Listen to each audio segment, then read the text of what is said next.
With Halloween being tomorrow, everybody here on YouTube has basically done their own little tidbits to celebrate the Halloween spirit. You have Cinemastica doing their annual Monster Madness, where this year they're looking at the more recent horror films of the past year or so. You have basically Nostalgia Critic, Doug Walker at Channel Awesome doing Nostalgia Ween, his yearly event. You have Linkara doing Long Box of the Damned, his month-long event, along with an occasional review that's Halloween related. And you have places like Watch Mojo doing their own little countdowns, top 5, top 10 countdowns of some of the grossest, most brutal, most terrifying, jump scaring, horror films and animes, mangas out there today. But what about the under the radar stuff? What about the unknown? Because just today, the Old Turtle Den put up a video called The Dark Moments of the Last Ronin. And of course, they do this, on the day before Halloween, basically Halloween Eve, if you will. So, by doing this, they too are contributing to the Halloween spirit. Talking about some of the more darker moments in The Last Ronin, from basically the brutal deaths that took place in the story and so on. But again, it got me thinking, what about those that are under the radar? And one of them that I've always thought about as being sort of a dark moment but under the radar is Chip 'n Dale Rescue Rangers. That's right. Now we know they've had some dark moments, some dark elements at times, or at least teased that they would. But there is one episode in particular. There is one episode in particular that kind of gets, shafted a little bit. It gets shafted all because I think it was released around St. Patrick's Day, or at least to help celebrate St. Patrick's Day. But it does have a dark moment, in the episode, mostly towards the end. Now, I'm not saying that the episode isn't dark in its own right. I mean, for example, you have this Banshee Queen enslaving most of the Leprechaun populace in Ireland to where basically the leader of the Leprechauns, basically is the last one to remain. He's the last one to remain.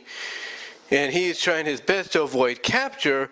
So what he does is he basically takes advantage of Dale's greed that's getting the best of him to switch places with Dale, and Dale ends up being enslaved, by the Banshee Queen and tossed into basically these fiery mine pits to mine gold for the Banshee. Now, of course, the Rangers are not too happy about this, and they basically had to plan to try to get Dale back. But at the same time, Dale, once again, showing that he does have a bit of a genius side to him, a creative side to him, brings up the fact that, hey, can't gold be, flattened into sheets or something like that? Which, of course, by demonstration, the Leprechauns are like, yeah, they can. But why would you want this? And basically, Dale's like, I have an idea. And what they do is they create a tube or some kind of a megaphone or something like that, an echo phone, if you will, that once they are back, back above ground, basically. Of course, the Banshee Queen's not thrilled to be, it's not thrilled at, being tricked, because she's thinking, oh, this actually is working quick now, because she wants them to mine as much gold as they can get at a quick pace, and give her as much, and does by doing so give her a lot. So what happens is she's not too thrilled with this. And of course she transforms into her Banshee form, but what she doesn't know is the Banshee, is not the Banshee, but the Leprechauns, thanks to Dale, have created this echo thing, and when she, puts her scream out there, that's when the scream gets echoed back at her. But this does buy it enough time for Monterey and Zipper to be able to be launched, if you will, back over to where the Leprechauns, I guess you could say hiding places or whatever. And they're able to land in an area that's a good hiding spot, obviously, for the gold. Because if you know about anything about the legend of the leprechauns, they like to try to hide the pot of gold, thus preventing anybody from finding it. And anybody that does, they have to give the gold to, or they got to grant wishes, or whatever the scenario is. Anyway, to get to the point, not only do they return the gold that the pot of gold that the Banshee stole, thus forcing the leprechauns as she captures them one by one to mine for more gold, but by returning it and putting it in a new hiding spot, it restores the leprechaun's magic, and it's just enough for a certain moment to happen. Because not only is the Banshee being basically blasted by this leprechaun magic, but it's at the same moment that Gadget, that's right, Gadget looks around, sees a dinner tray, one of those dinner trays, if you will, gets a butter knife, I don't know, or is it a regular cutting knife, one of the two, and basically Chip's pushing it. He's pushing it. I think Dale's helping, but I think it's mostly Chip.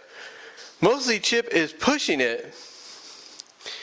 And obviously the leader of the leprechauns kind of sees what Gadget and Chip are up to, along with Dale. I think Dale's helping him. Again, I got to go back and watch it.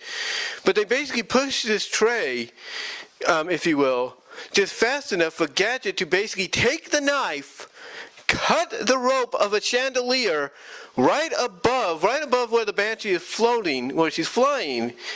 And again, the leader of the leprechauns kind of sees what's going to happen, uses his magic to uncover the rug and open the door, and that is when Gadget, basically, like I say, being pushed by this thing, cuts the rope holding the chandelier catches the leprechaun woman, not the leprechaun, but the Banshee woman, the Banshee Queen, and sends her straight to hell.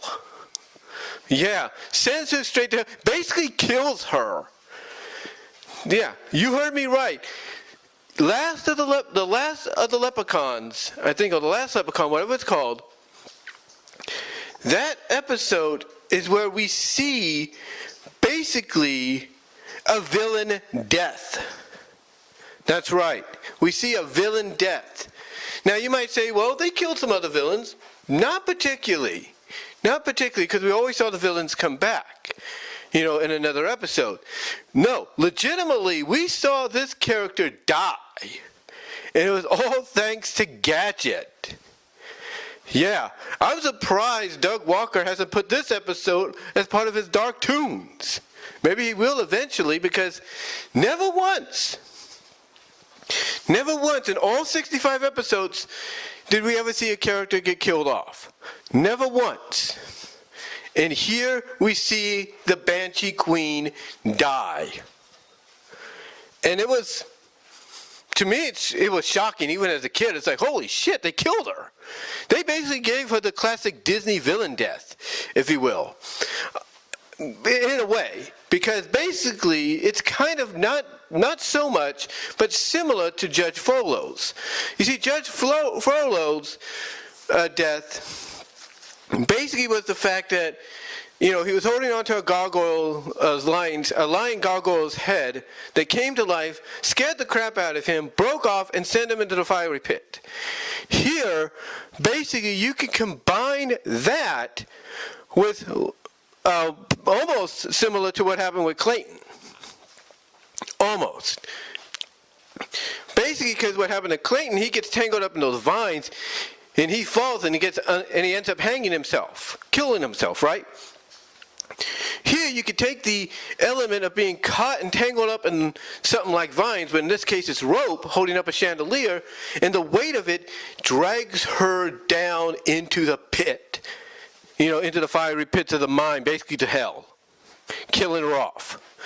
And that right there is an under-the-radar dark moment, because never once did you ever see in Rescue Rangers at that time a character die.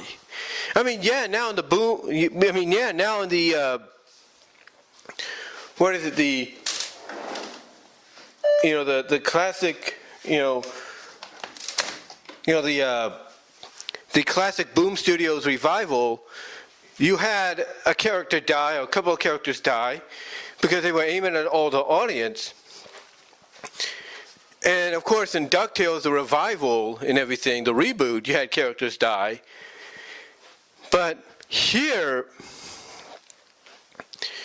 this is 1989, 1990. This is before Tailspin came out. This is before Darkwing Duck came out. Before freaking Gargoyles came out. We have never seen any villains die on screen until this moment. So to me, this is an under-the-radar dark moment in Rescue Rangers. Again, they've had some dark moments, no doubt. They've had some dark moments. But the truth is, this probably is the darkest. Because you had Gadget literally send this Banshee Queen to her death. That's saying something. That is under the radar. When it comes to stuff that nobody really brings up. Nobody really brings up, but it's true. That is under the radar. So yeah, in Chippendale Rescue Rangers episode, The Last Leprechaun, yeah, you get a dark moment at the end. A very dark moment because Gadget kills a Banshee. That's saying something, man. And again, surprised no one else has talked about it. Hopefully Doug Walker does eventually. But I just wanted to come on here, bring that up, get your guys' thoughts on it. Let me know what your thoughts are in the live chat. Unfortunately, for the next month or the rest of the year, there will be no super chats because of my monetization suspension, which I'm working to fix and correct. Let me know what your thoughts are down below. Comment if you like. Love to hear from each and every one of you. You can support me immediately at Venmo and Cash App. Venmo at Brian-Walmer-2, Cash App at BWRoses98. You can support me over at Patreon with the $1 and $3 tiers, as well as a potential $5 tier in the works. I'm still thinking about that. Also, you can check me out at VENMO at BWRoses for content you can't get anywhere else. You can also check me out at deviantart.com/BVW1979, at my Teespring store just in time for the holiday season for merchandise you can't get anywhere else. As well as you can check me out, ladies and gentlemen. You can check me out at BW Roses Discussions at all your favorite audio podcast locations, except for Pandora. But guys, let me know what your thoughts are down below. Love to hear from each and every one of you on this. And until then, I am out.